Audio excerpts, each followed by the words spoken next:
এখান থেকে অর্থাৎ জেলা থেকে আরও একবার কলকাতায়, এবার দক্ষিণ কলকাতার ত্রিধারা সম্মেলনীতে কিন্তু একটা ছোট্ট বিতর্ক আজ সন্ধ্যে থেকে দানা বেঁধেছে অঘরীর নাচ নিয়ে।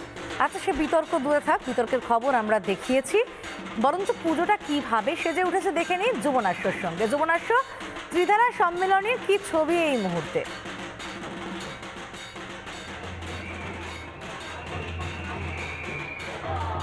দেখো সমাদৃতা, সবে ঘড়ির কাঁটা বলছে 9:45, কিন্তু আমি একবার ছবিটা দেখানোর চেষ্টা করব।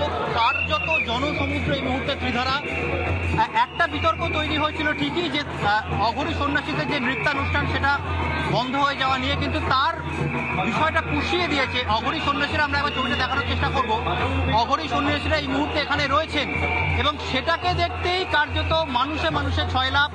প্রত্যেকটা মোবাইল ফোন ক্লিক হচ্ছে, মোবাইল ফোনে ছবি উঠছে ঘন ঘন। আমরা চেষ্টা করবো কিছু জনের সঙ্গে কথা বলার। আপনারা কোথা থেকে আসছেন? সোদপুর বানিয়াটি। আচ্ছা, অঘরী সন্ন্যাসীদের এই যে থিমটা এবারে কেমন লাগছে? খুব সুন্দর লাগছে, খুবই ভালো লাগছে। একটা বিতর্ক হয়েছে যে অঘরী সন্ন্যাসীদের যে নৃত্যানুষ্ঠান সেটা বন্ধ। হ্যাঁ, শুনতে পেলাম। আমরা কথা বলার চেষ্টা করব। কোথা থেকে আসছেন? জোড়াবাগান। এইটাই কি প্রথম পুজো মণ্ডপ দর্শন নাকি এর আগে দেখছেন? কতগুলো দেখলেন? 3-4টে। বাইরে থেকে আসছে,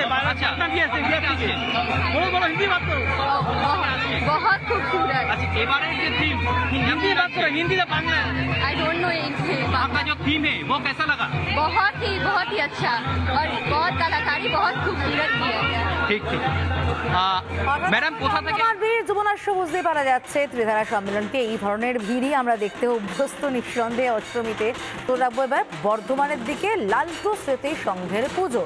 64তম বছরে পদার্পণ করেছে জয়পুরের বিড়লা মন্দির তুলে ধরেছে। এবং বর্ধমান থেকে সন্তোষ রয়েছে আমাদের সঙ্গে। আমি চলে যাবো সন্তোষের কাছে। সন্তোষ, ঠিক কিভাবে ফুটিয়ে তোলা হয়েছে এই বিড়লা মন্দির এবং একই সঙ্গে জানতে চাইবো কতটা জমজমাট অষ্টমীর সন্ধে সেখানে?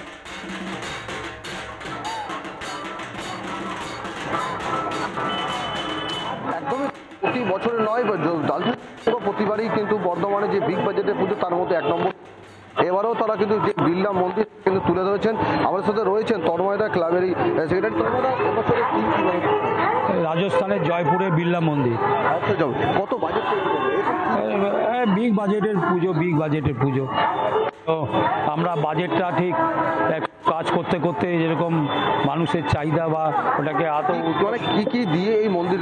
একদম পুরো ফাইবার দিয়ে, আর ভেতরে কিছু এটাকে উৎকর্ষতা বাড়াবার জন্য কিছু ওই ছোট শঙ্খ আছে, ঝিনুক আছে, এইসব দিয়ে আছে, আর বাকি সব ফাইবারের কাজ আছে। শিল্পী হচ্ছে পূর্ব মেদিনীপুরে। লালটুর সঙ্গ মানে প্রতি বছর নতুন নতুন মন্দির এবং নতুন নতুন থিম বর্ধমানবাসীর উপর। হ্যাঁ, আমরাই কলকাতার পর প্রথম যখন মেদিনীপুরের ডেকোরেটররা কলকাতায় কাজ করলো, তার পরের বছর থেকে দীর্ঘদিন ধরে আমরা মেদিনীপুরে বিভিন্ন প্রান্তের, যেমন খেজুরি, কাঁথি, বিভিন্ন জায়গাকার সমস্ত ডেকোরেটরদের এনে কাজ করেছি। বহু বড় বড় ডেকোরেটর উনি কলকাতায় বড় বড় পুজোর প্যান্ডেল করেন। আপনার সজল ঘোষের প্যান্ডেল করেন, আমাদের সুব্রত মুখোপাধ্যায়ের প্যান্ডেল করতেন, বড় বড় কাজ করেন উনি। বম্বেতেও যাচ্ছেন এবার। তো আমাদের প্রতিমা করেন কলকাতার বিখ্যাত শিল্পী মিন্টু পাল, যিনি বিশ্বের বড় দুর্গা করেছেন, সোনার দুর্গা করেছেন, হাজার হাতের দুর্গা করেছেন। মিন্টুদা এবছর নিয়ে 24 বছর আমাদের প্রতিমা করছেন।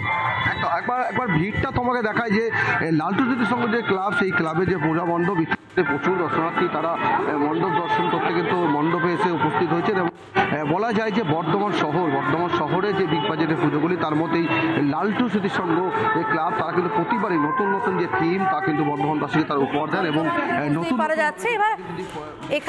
নানা ধরনের কন্টেন্ট দেখার জন্য লাইক করুন, শেয়ার করুন আমাদের ফেসবুক পেজ, সাবস্ক্রাইব করুন আমাদের ইউটিউব চ্যানেল। পাশাপাশি অন্যান্য ব্রেকিং নিউজের জন্য অবশ্যই চোখ রাখুন রিপাবলিক বাংলায়।